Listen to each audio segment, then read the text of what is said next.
Another day, another morning. Kyle Elkins is here once again. Ang ang bolang crystal. So, ayan, magandang umaga ulit. It's like 10 a.m. in the morning. Malamig na yung kamay ko. Kasi naman ang snow. Ay, amoy lotion. Kainin ko sana ma-lotion naman.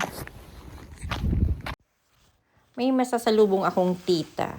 Late ako palang pumasok ngayon. Walang pasok ang mga bata but we will play in the afternoon. Friday? I know you too. Ang ganda tingnan mo. Oh. Ang ganda yung mo. Sobra. Kaya ka tinitingnan ko yung ganyan. Yung iba galit na galit kasi may snow. Ako, Pag ganito fresh, tingnan mo tapos punta ka sa taas. oo, tapos ang sarap niyang palaan. Ay no. Uy, nagpala. Kaya pinagpala ako kahapon eh. Kami, kagabi. May teenager kami pero ang pinala yung walkway lang. Oo, pati ako. I'm done. 3 lang. Okay, bye-bye. Ang ganda talaga ng sun.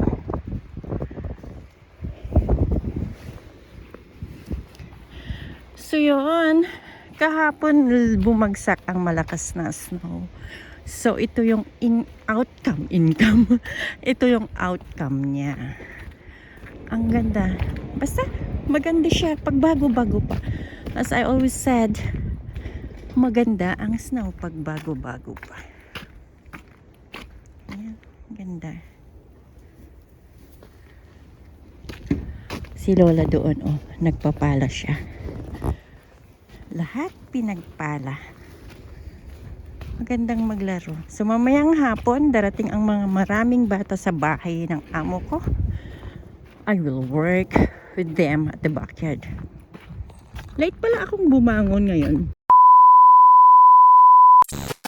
Hayaan mo ng benefits. Basta may pera. Nag-iipon, mag-aaral ako kaya nag-iipon ako. Anong course mo? Hindi mo naman nagagamit lagi yan. Mag-exam ako ng NCLEX, USRN. Okay. Tapos mag-take din ako ng RPN dito. Okay. Ikaw, anong course mo? Ikaw, anong course mo? Ako ay early childhood educator. Same sa kanya. Nag-early childhood ka, di ba? Oo, nag-EC ako dito. Yeah. At ako naman, ECA or ECE? alam niyo, itong mga kaibigan kong itong, mga nag-graduate lahat sila sa mga kurso nilang dito sa Canada. But, bumalik sila sa pagnanani. Bakit? Mas malaki ang pera at pwede kaming nakaupo na ganito. Kaya we prefer being a nanny. Mas maraming pera kaya dito. Libre na pagkain, libre pamasahe, libre pa daldalan. RPN. Do RPN. Yeah, mag-exam ako ng Practical RPN. nursing. At the same time, mag-usap ako sa PSW. Sabi, magpapalitan Ba't tayo. mag-usap ka? Oh, tapos Kasi ka may na ng makukuha nurse. akong pera eh. Tapos Yeah, ka na that's ng No. nurse. Tapos admit May lang. makukuha ka Mag-work ano siya habang naka-PSW and then nag-RPN kasi mas malaki yung kita niya doon kaysa yung ginagawa niyang umiikot. Yeah, That's the point. RPM. Yes. Bakit mag-usap ka? Of course, kung kulang ang pera, gamitin niya yung Madali naman bayaran yan. RPN, exam na ako diretso niyan. Ang PSW, yun yung kailangan ng usap, ang PSW. Ang PSW ba yung... Pero hindi ako nagtatrabaho sa PSW. Parang mababali yung ano ko. likod. Ang PSW, Likod ko. sila yung... Ano lang naman yun, for your transferable skills lang yun. Yeah. In case. Basta akong iniisip ko yung for good na siya. Umuwi ka na nga ng Pinas. Ano pang ginagawa mo dito? Maniwala ka. Ito nga si Ate Fe nga, nagtatrabaho pa, 10 years older 67, 68 years old. Si Ate Fe, maraming responsibility sa buhay. Yeah, Mga ikaw, anak wala pa mo sila na sa sa anak niya, Malaki kawawa ang naman. anak mo dahil. Maghintay lang ako kung kailan Enjoy mo na yung itapon. mansyon mo sa Pinas. I'll just wait for 5 years. 5 And then I'll just come and Julie, let's go to Surigao. Julie, let's go to Batangas. gala. Sabi I'm ni gonna stay broke. Ate Pe, kung Yeah. mananalo tayo ng loto, anong gagawin natin? Magbabiyahe. Magti-train galing dito. Sabi niya nga, ko, pupunta ako dyan, sasama ako sa trip. Anong sasama sa trip? Tatrabaho ko sa Saturday, Sunday. Okay, I have to call. Who are you? I'm a fortune teller. Okay, 10 more minutes and then we have to go outside. This is the ball of the past, and this the future.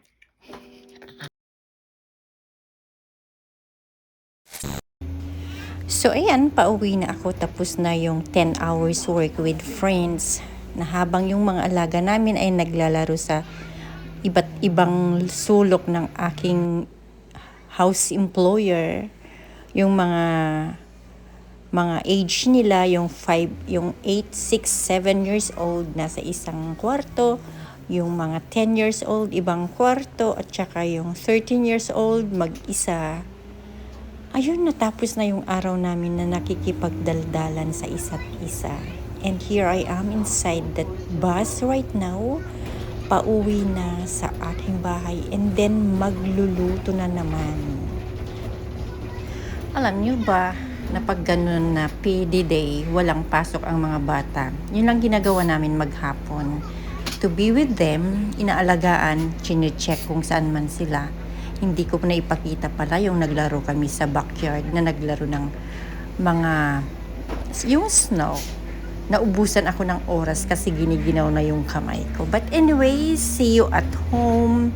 And ito yung kalsada ko. Abutin pa ako ng mga 20 minutes bago makarating sa sariling bahay.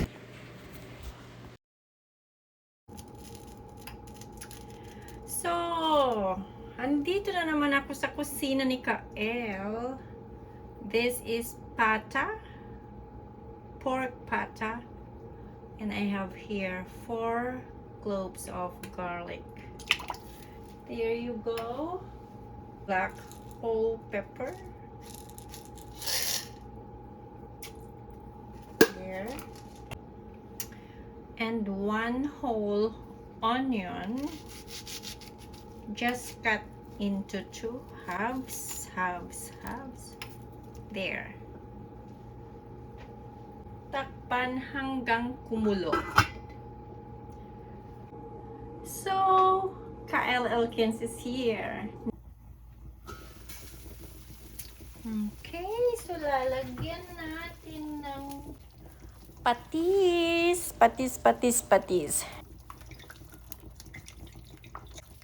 Yan. Alisin kunti or yung dumi. Nahugasan ko to. I wash it. Not soap. Pinakuluan ko and then hinugasan ko. Inalis yung mga bagay-bagay na hindi kailangan dito sa meat. Yung mga ganyan, oh. Pag hindi nahugasan to, mas madumi. So, pakuluan natin ng another hour. Kasi matigas yung pata ng baboy. Okay, nakalimutan ko na dahil kay Panda Cakes. Kasalanan ni Panda Cakes ito. Nagpe-premiere siya.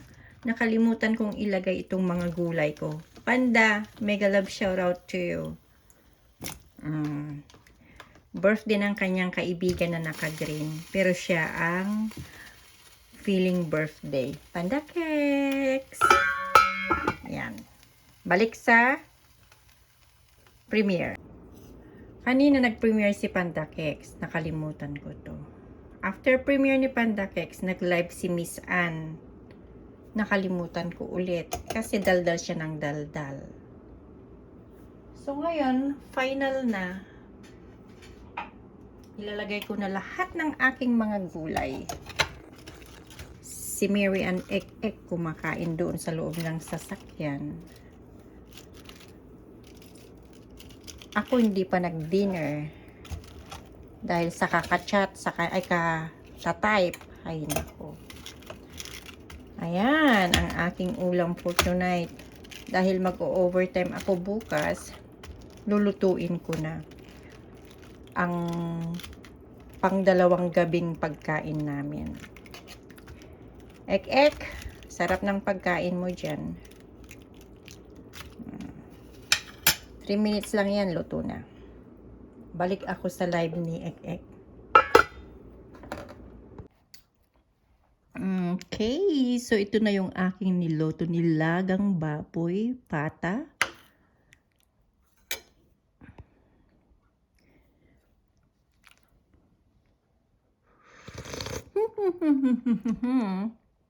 Ang sarap-sarap. So, dinner ko na to. May kamote, may sweet potato, regular potato, banana, and kunting protein. Plus, dagdagan ko pa mamaya ng cabbage. Again, thank you so much for watching and see you again next time. Sabaw pa lang masarap na. Bye-bye everyone!